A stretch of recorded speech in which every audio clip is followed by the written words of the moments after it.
Hello, America, Mexico, and remote parts of Canada. This is Ron Burgundy reporting for ESPN, or ESPN, as it's known in the biz. My guest today is none other than future Hall of Fame quarterback Peyton Manning. Peyton, can you hear me? I sure can, Ron, and it's an honor to be talking to you.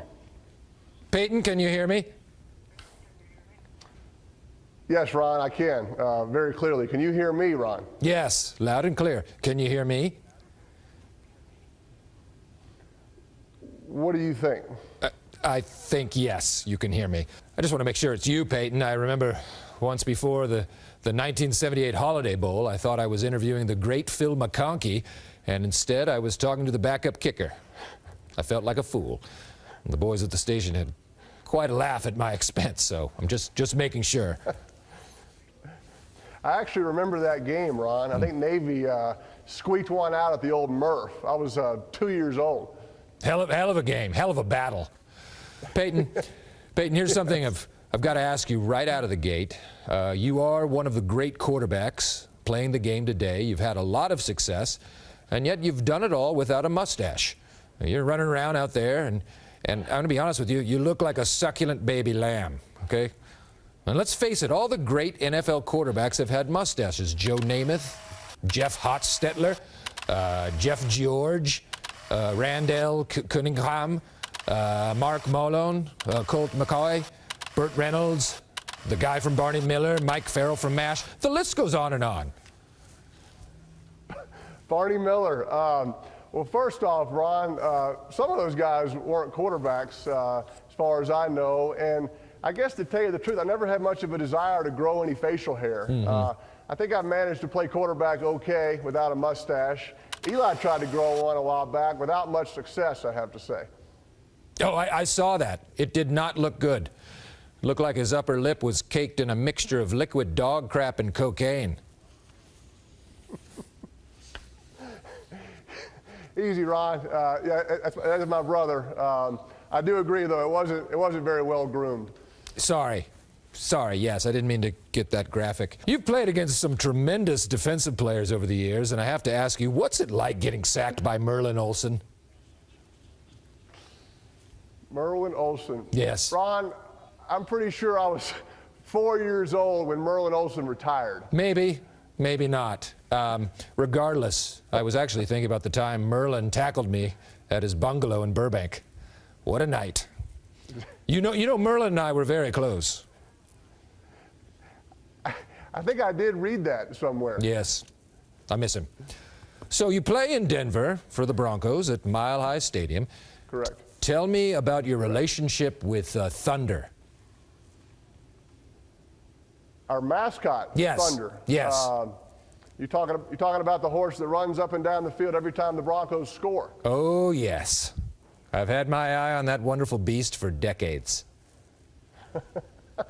Is that right? Yes. I didn't, Ron, I didn't really picture you as a guy who played the ponies. Well, indeed I do.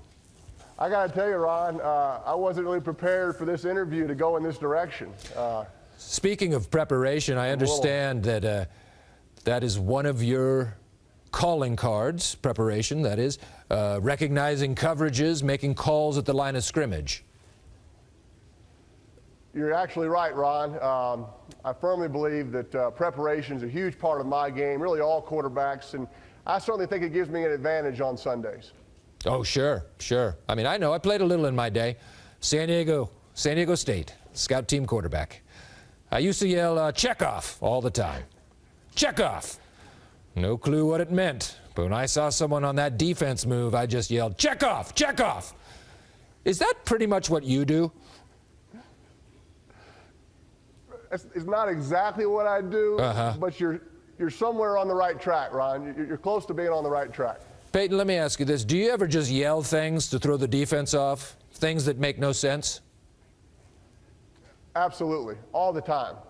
Can you give me an example? Well, Ron, sometimes I'll just yell underpants over and over again. Or maybe I'll change it up with oven mitt, maybe oven mitt. Okay. Have you ever yelled biscuits and gravy? Biscuits and gravy is probably one of our best plays. I've yelled Magic Man. I've yelled Baby Got Back. And the defense is just terribly confused at this point. Absolutely. They're horribly confused. But my offense is as well, because it's good to keep your own offensive players on their toes. Bingo. And that's why Peyton Manning is the best in the biz. Peyton, before I let you go, a lot of attention has been given to you and your two brothers, Eli. Is it Eli or Ellie? Eli. Oh, Eli. Sorry. So a lot of attention to you and your brothers, Eli and Cooper. But few people know about the fourth Manning brother, Danielle Manning, who is currently playing strong safety for the Texans and is African American. Tell me a little about Danielle Manning. Well, Ron, I hate to break it to you. Yeah. There is not a fourth Manning brother named Danielle Manning. He is a heck of a football player. I've played against him a lot, but we are not related. Okay, well, good to know, and someone here at ESPN in the research department is going to be fired. So there isn't any truth to the rumor of a Manning sister, Gloria Manning, who weighed 285 pounds as a freshman in high school and ran a 4.340 and was frankly a better football player than all of you? Ron, how did you find out about my sister Gloria? It's what I do. Well, Peyton, that's all the time we have. I want to thank you, my guest Peyton Manning, for coming on here with me. You are a dear, dear friend. Thanks a lot, as you are as well, Don. Very funny. Well, good luck on Sunday, and we'll be right back.